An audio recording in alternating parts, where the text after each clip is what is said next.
Jag såg kringvarpen nu sända några danska sändning om islam. Danska jenter väntar sig till islam, där finna fri här, säger där. Mening i löven och något sånt. I behöver inte. Det finna där i behöver inte. Det tog där skrall tomar i förhånd. Det löjde etter onklun. Det løyde etter en sannare godstrygg, for det finner det ikke i islam. Islam er ikke sånn godstrygg. Islam er sannur fænaskaper. Sannur fænaskaper. Og sånn lign. Alt dette snakker om islam er fria religion til reivrent lign. Satanisk lign ur endi annan, tvørst ur jøgn. Allavinn jøgn.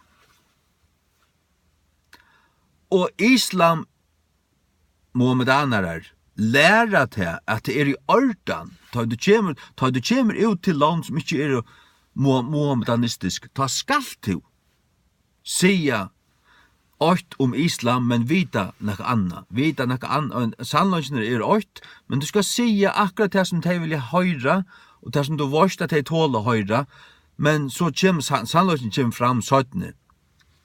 Og alt det snakker om at koner har det så godt, og til frihøy, du kan gjøre akkurat hva du vil, og alt det der, det passer slett ikke. Det var det øyne kvar som var det aller første som er å vite om muhammedanismo. At det slett ikke sannhøyt. Så tar ligva. Og kringvarpen og lukt, så sender der hatta just nu, på en Rasmus Paludan som kommer til å følge å brenne koraner, og sier sannløygan om islam. Akkurat det at han brenner koranene, det har vi ånga mening om, ja, Satan kan skøyna seg vid sunne koran, om han brenner han, altså, jeg lett ikke ut da. Ikke nekka som helst, at det slett ikke Guds år. Hun er slett ikke, koranen er slett ikke fra gode, ikke et år her. Ikke engang Guds navn, Allah er slett ikke god, og Mohammed er slett ikke Guds profeter. Allah er Satan, og Mohammed er Satans profeter. Det er sannhøyt. Det er sannhøyt. Det kan du si om hva du vilja, men det er altså sannhøyt som sier du nå. Fria religion er at det så slett ikke. Ikke på en nekra måte. Slett ikke. Islam er svørsins religion. Islam er kuan, tralkan. Og hikka etter muhammadanistisk London, hvordan troarbalkar hava det her, hvordan vil kristen viffæren i muhammadanistisk London? Vil det vel viffæren her? Det vil sera idla viffæren. Og hva det de vil alt komme her til? De vil alt komme her til. Hva det? Du her er nek best. Og hva det best her? Det er at London her har vært kristen i 1000 år. Som 2000, som 1900 år. Det er det godt å være her. Størst er det vårt. Det vil det være her. Det her er frihøyt. Her slipper du at huksa og være og si at det er som du vilt. Utan å være forfilter og setter fangsel og drypen og sånne. Men det var det hei. Det tog det er ver. Og det ligva. Det ligva. Til tro sti i jihad. Fyrsta sti er at du skal bare være frialigur, undergiven og alt det her.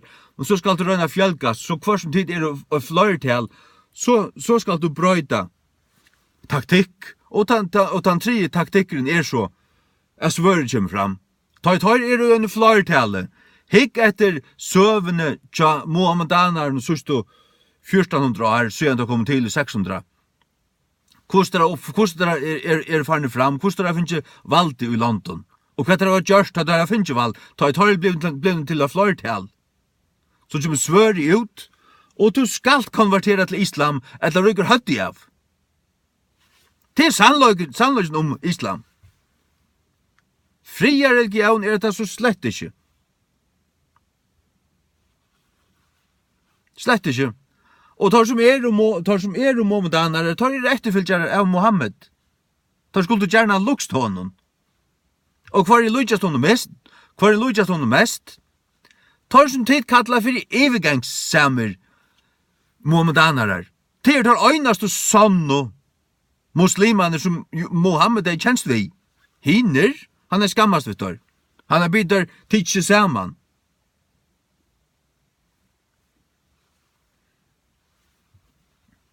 Men det akkurat omvendt i kristendommen. Akkurat omvendt. Jeg visste når jeg blir voldelig, så det til. Så han for en dag, takk det saman. Du har ikke være så. Du skal være som vit.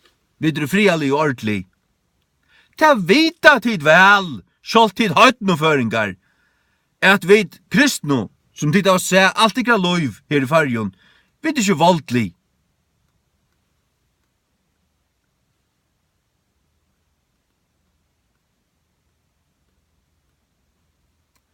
Og kjenner du nekran sannan kristnan ut denne familie og kanskje omdøyna eller abbabodja, onkran eldre som du varst, han var tryggvande.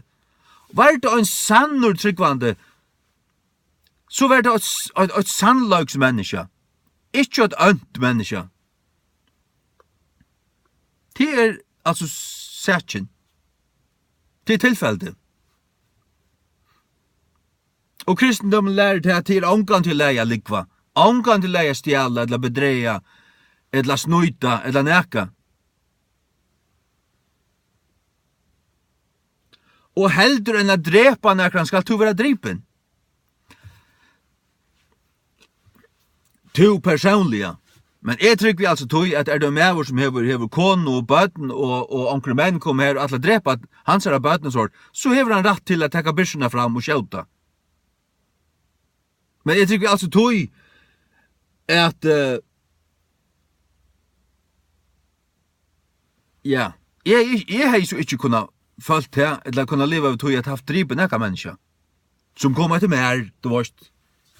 Nå drep meg bare. Drep meg så. Men hei konu og bøten, altså, nå har vi en son, men altså, hei konu og bøten, og da skulle gjøre sin hei. Nå har jeg ikke slappet. Jeg plaff høyden av dem. Plaff, chop, og så gjør det.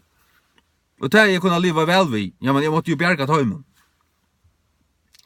Og et annet altså, en krukstøv, at det landet mot landet, så har man sjálvande rett til at det krutsk, det krutsk. Det måtte være lære, altså, til dømes i Israel. Alle nabbyggvann her vil jeg råda der ut, så sender der 900 raketter om dagen og sånn. Ja, så teker Israel bare og sender bare tjeiførsen og bare, 2000 folk døy, ja, men det er bare det.